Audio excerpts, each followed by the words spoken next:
So today we're gonna do the rest of this packet, and the first thing that we're gonna talk about today is something that we talk about from now until the end of the class, and it's congruent. Congruent means same size, same shape. It means equal in length. It means same measure. So anything that is congruent is going to be exactly the same size, whether it's an angle, whether it's a segment, it's going to be the same side. Now I kind of talked about this yesterday, but when you do this, if you ever see something like this where there's no bars and it's equal, that just means the distance from A to B equals the distance from C to D. Then if you look here, I have the bars, so that means these are segments, and then the symbol for congruent is an equal sign with a squiggly above it. That is what we use to show that things are congruent. And you can have two segments that are congruent. So if you look in this example here, notice they have segment AB and segment DC, and they have one dash on each of them. That means those two are congruent. And as we go through this course, you could have something like this, where oh no, that isn't what I want. Where these two sides are congruent, so you'd use one dash on each of those. And then if these two are congruent, you would use two dashes on those. If you had a third pair of sides that were congruent, you'd use three dashes on those. Okay? Now, we are going to be finding distance today, and the first thing we're going to do is find distance on a number line. So if we look here, the first type of question you're going to have is they're going to give you a number line, and they're going to ask you for a distance on here. And this first one asks us for the distance from B to E. Now there is a formula you can use for this, but usually when I show it, this is what I do. I have you start at B and count to E, okay? When you count, you do not start counting at B. And I do loops, you don't have to do loops, but the reason I do that is one loop counts for one. So this would be 1, 2, 3, 4, 5, 6, 7, 8. The big thing is when you're counting from B to E, you don't count that first spot at B. So that's why if you do loops and count the loops, you would never get that wrong. Okay? Now let's look and let's count from A to D. So if I start at A, I don't count there. I'm going to draw 1, 2, 3, 4, 5 loops, and that would be my distance. Okay. Then if I look at the next one, they want from A to F. Okay, A is here, F is way over here. So you would go 1, 2, 3, 4, 5, 6, 7, 8, 9, 10, 11, 12. Okay. All right, now the last question for this is they want us to find, when there's no bar above it, that means the distance from C to A. And remember, CA and AC are the same. ED and DE are the same, okay? So this one asks us to find the distance from C to A. When you're finding the distance between A and C, it really doesn't matter which side you start at, but then you would just count loops. So this would be 1, 2, 3. Okay, so that's from A to C is 3. And then from E to D, if we look at that, E to D, again, it doesn't matter which one you start at, whether it's D or E, but this is 1, 2, 3, 4. And then they ask us, are they congruent? Congruent means same distance, same length. They're not the same, so then it's just no. Everybody understand that? Is that pretty easy? Okay. Now what we're gonna do is find the distance between 2 points on a number line. And there's 2 ways we're gonna do it. The first way, I'm not sure if you were shown this way in algebra or not, but there's a way to do it which you probably were shown in algebra. If you guys look at the top line over here, do you see the 5th one over on the top has the distance formula? Does that look familiar? Okay, that is one way to do it. It'll be the second way I show you today. The first way is maybe a little bit easier mathematically. The only drawback of the first way is that you have to use graph paper, but it's not a problem at all if you're gonna do it that way. Just when you do your assignment today, you'll grab a sheet of graph paper and you'll do it that way. Okay, so let's go. We're not gonna do the distance formula yet. We're gonna do Pythagorean Theorem. Now, you guys have a sheet of notes. Can you take that out? Do you know the one handwritten chapter 1 notes we started the other day? We're gonna write the distance formula on them.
Okay, now I'm gonna move this down.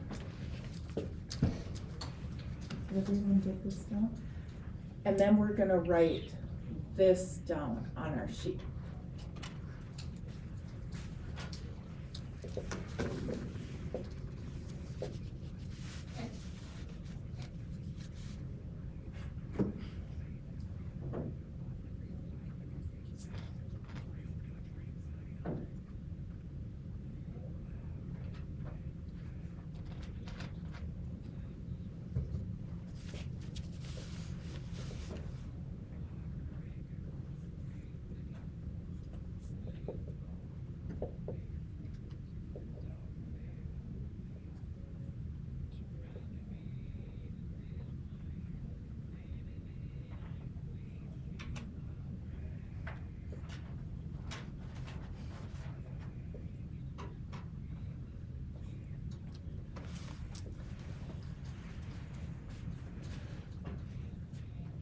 Also under the B, there's a leg there too. Okay.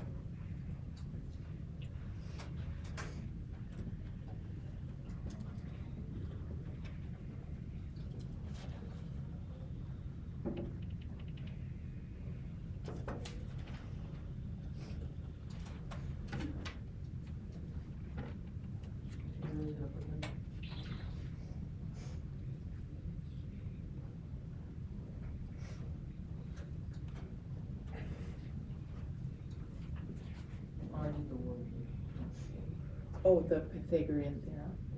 Okay.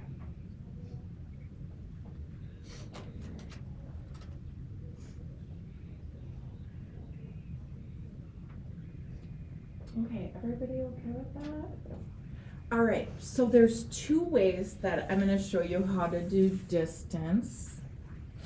And the first way we're going to do is with Pythagorean theorem. And this was what I was saying. I'm not quite sure if your algebra teacher showed this way or not. But Pythagorean theorem is something we do a lot in geometry. So we show it this way too. So whenever you can make a right triangle, so we have a right angle, the side across from the right angle is called the hypotenuse, and we label it C. The other two sides that kind of border the right angle, they are called legs, and we just randomly call one of them A and one of them B. Doesn't matter which one we call which. The big thing is the one across from the right angle is C. Now, today what's going to happen is we're going to be able to find A and B, but we won't know C, and C is what we're looking for. So we're going to use Pythagorean theorem, which is this right here, okay? I'm going to show you two ways today. You're going to try both with me. When it comes to the homework, you're probably going to choose one and just do it that way. If you do it that way, if you use the graph paper, because I think mathematically it's easier to do that. Then when we get to the quiz and the test for the chapter, you will just grab a sheet of graph paper the day of the test and do the problems on there that are with this, okay? So here is the first way that we're gonna do this. So let's go down here, okay? So they're going to give us 2 points. And what you're gonna do, you're gonna get a piece of graph paper. So for this, I'm gonna graph these on this graph. And you can do this along with me. So the first point is -4, -6. And remember when we're plotting points, we always go left or right first. Since it's negative, we go to -4, then we go down 6. Okay. And with this, it's super important that you get it in the right spot. Otherwise, your answer is going to be wrong. So make sure you go back 4 and down 6. It's too small? Yes, it's very small. Do you want a piece of graph paper instead?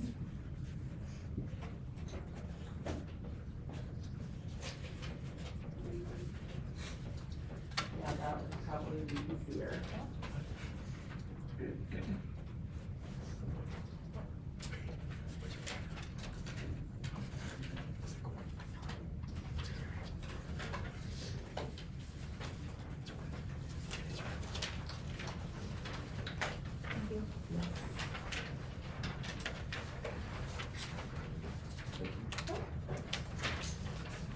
All right, so now the second point that we are going to graph is a +5, -1.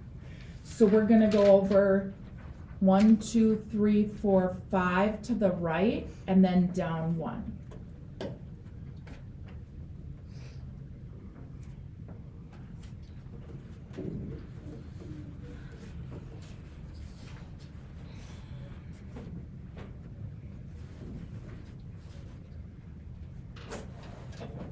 Another thing that will be helpful for you if you're doing this is to use a ruler to connect the dots.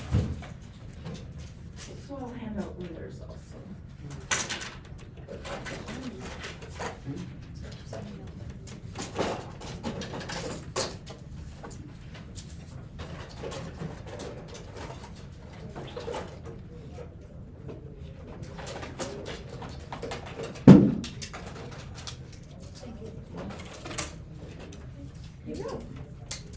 And you just need a straight edge for the ruler. Okay, so now we're going to connect our two dots. Okay.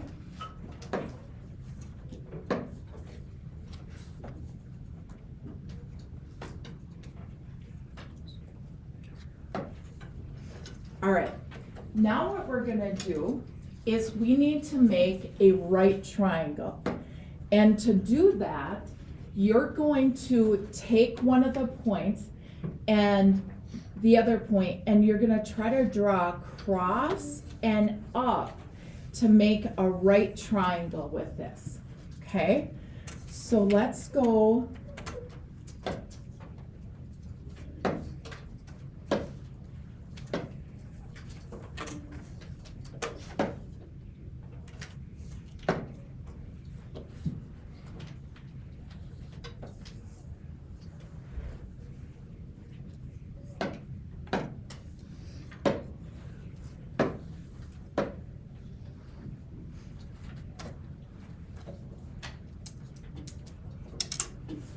Okay, and then you're gonna draw from this point straight down.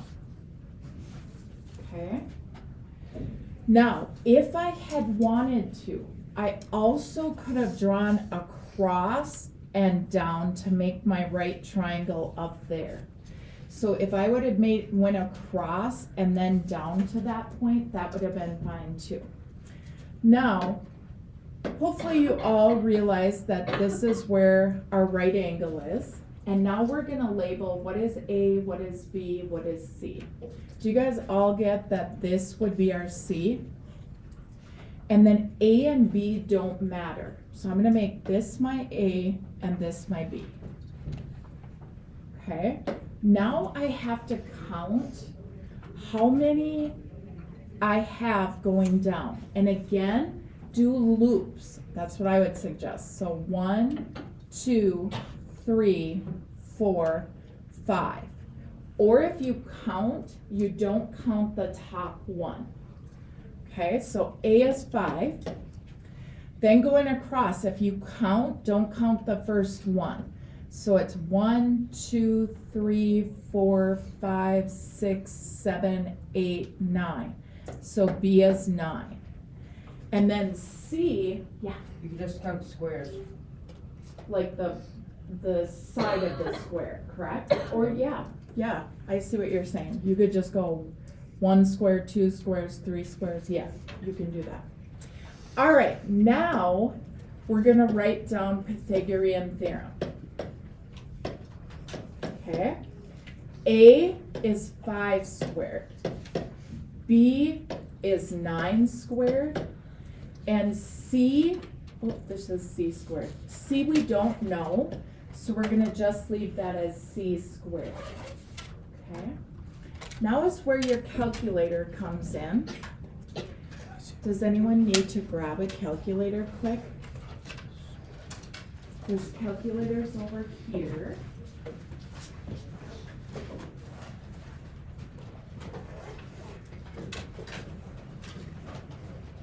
And I have a couple graphic ones. There's 2 on my desk by the fan, if you see it, the small desk. Everybody have a calculator? Okay, so do this, guys. Type in, and regardless what calculator you have, you would just go 5, and then your x squared, plus 9, and then your x squared, and figure that out, and that is 106. And that equals C squared. Now, do you guys remember in math what to do if you have a variable squared? How do you get rid of the square? Not divide, square root. Whoever said that is correct. You take the square root. Now, on your calculator, most calculators have the square root above the x squared. So you would take either shift or second, hit x squared, and your square root is coming up. And then just type in 106 from what we figured out before. And when we do these, we're always in our class gonna round to 2 decimal places. So if we look here, we have 10.29, and there's a 5 after it.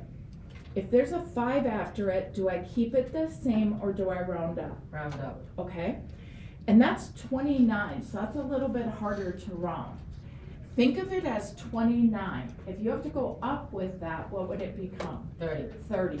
So do you guys get that it would be 10.30 if it goes from 29, if it goes up? And you don't have to write that 0. Okay, you can, but that would be your answer. Okay. All right, now let's go to this one and let's plot our points again. So,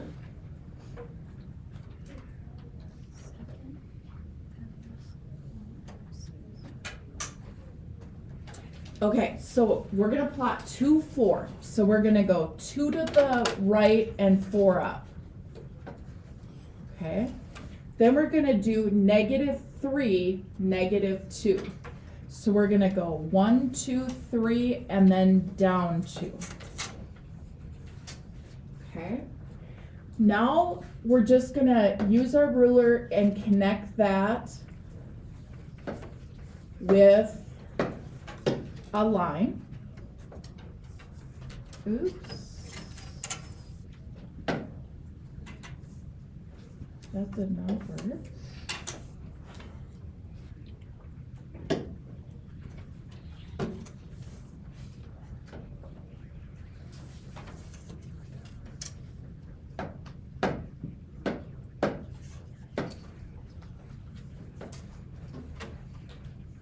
Okay.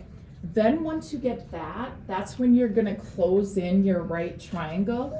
And so you can go across and then up, or you can go up and then across. The right triangle can be above the line or below the line, whichever you wanna do.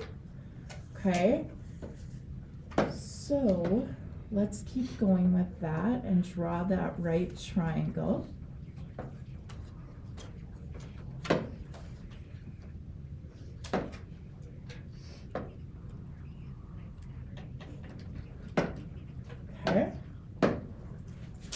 Now, again, this is where my right angle is. So this is my C. A and B don't matter. I'm gonna call this A and this B, okay? And then I'm gonna make loops to count how much A and B are. So this is 1, 2, 3, 4, 5, 6. And this one is 1, 2, 3, 4, 5. Okay. Now I'm ready to do A squared plus B squared equals C squared. Okay. A is 6 squared, B is 5 squared, and C is what I'm looking for. Okay, so now what you're gonna do is go to your calculator and type in 6 squared plus 5 squared. And did you guys get 61? Yep. Okay, that is equal to C squared. And then to get rid of the squared, you take the square root.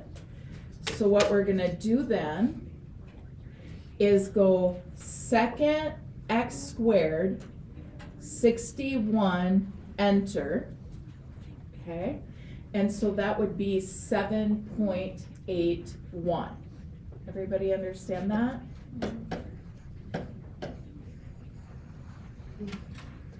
So does this make sense? Okay, do you need to see another example or are you good? Good. Good? Okay, now we're gonna go and learn the last way to do this. So again, this is the distance formula. I had you copy it into your notes. And it's, if you're ever in my room and you need it, it's the top row, 5th one over, okay? when you do these problems with the distance formula, you should get the exact same answer. So if you were on a quiz and you had time to check your work, you could do it both ways to make sure you got the same answer. You certainly don't have to do that though. Now, when we're doing distance formula, you'll notice we have x2, x1, y2, y1. Those are representing, like this is my x coordinate of my first point, so it's x1. Y coordinate of my first point. X coordinate of my second point, and y coordinate of my second point. So that's what they mean by those, okay? Now, when you do this, I notice kids that skip steps at all or try to simplify things in their head, they just get things wrong because they're doing too much on there. So what we're gonna do first is subtract our x's, okay? So I'm gonna go 5 minus a negative 4. And when you have minus a negative like that, what you're gonna want to do is go 5, subtract, and then you have the negative 4. We're subtracting because that's what the formula says. Then you have a plus sign, okay? And then what you're gonna do is subtract your y's. So you're gonna go -1, subtract a -6. And that is in parentheses squared. Okay? Now, unfortunately, there is not a way that we can just punch this into our calculators and it can give us an easy answer. Is it What? 7.8? Just hold on until we get there. So, when we have 2 negatives in a row, that becomes plus. 5 plus 4 is 9 squared. Okay? Here we have 2 negatives in a row again. -1 plus 6 is 5 squared. Okay? And then the last thing, we have to square these. 9 squared is 81. 5 squared is 25. And then we're gonna add them together and we're gonna get 106. And that is what we got on our last question back here, if you look, because this is the exact same question. Okay? So if I go back here, I take the square root of 106, which should also already be on your calculator. Oh, actually, not if you have the blue ones from over there, but a graphing one already has that on there. And it would be 10 point, and didn't we round that to 30? So this would be 10.30.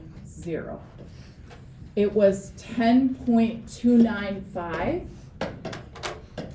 Okay, we're rounding here.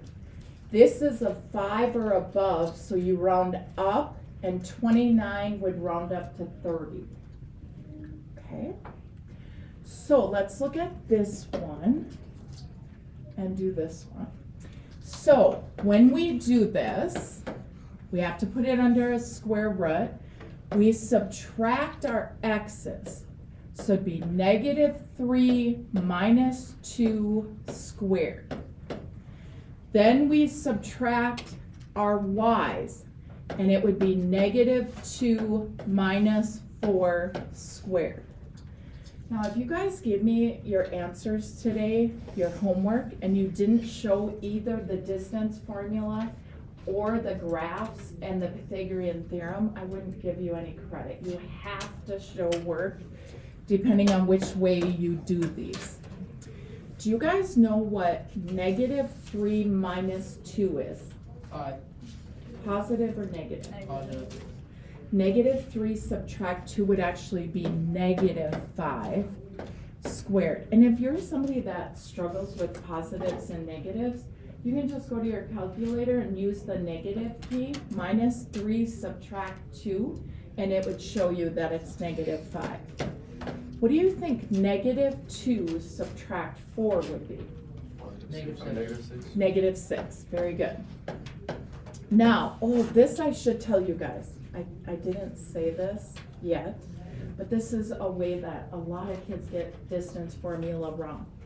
If you go to a graphing calculator and you type in negative 5 squared plus negative 6 squared, your calculator is going to give you that this is negative 25 and this is negative 36. And when it adds it together, it's going to give you negative 61. It's supposed to be positive, isn't it? Okay, it's supposed to be positive. If you type this into your calculator, it's okay. But regardless what calculator you're on, you have to put parentheses around it when they're negative. Okay? Or do it in your head and just know that when you square a negative 5, it's going to be a positive 25.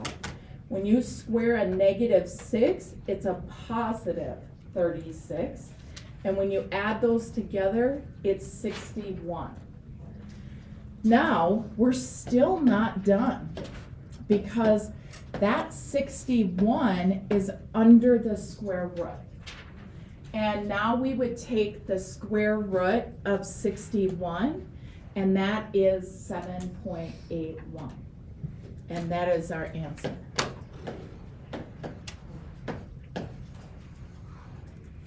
Okay.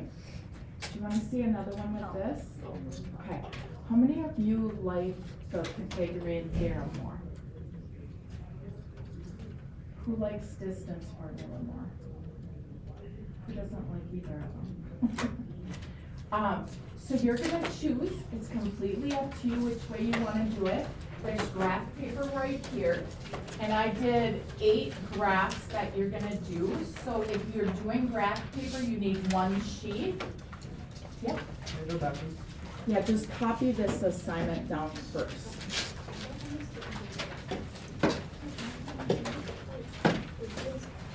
So this is your assignment, okay?